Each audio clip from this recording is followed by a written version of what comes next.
Welcome to VSN kitchen. இன்றைக்கி நம்ம வீடியோவில் கம்பை வச்சு சாஃப்டான இட்லியும் மொறுமொறுன்னு தோசையும் எப்படி பண்ணுறதுன்னு பார்க்கலாம்.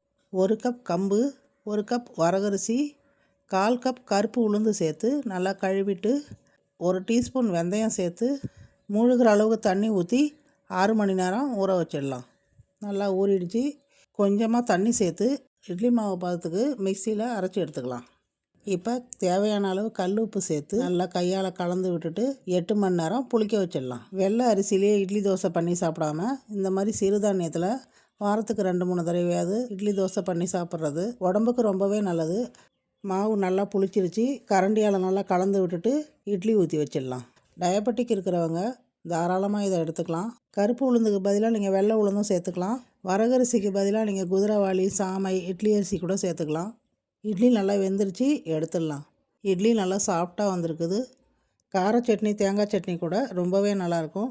தோசையும் நல்லா மொறுன்னு இருக்குது. நீங்களும் ட்ரை பண்ணி பார்த்துட்டு கமெண்ட்டில் சொல்லுங்கள். லைக் பண்ணுங்கள், ஷேர் பண்ணுங்கள், சப்ஸ்கிரைப் பண்ணுங்கள். தேங்க்யூ.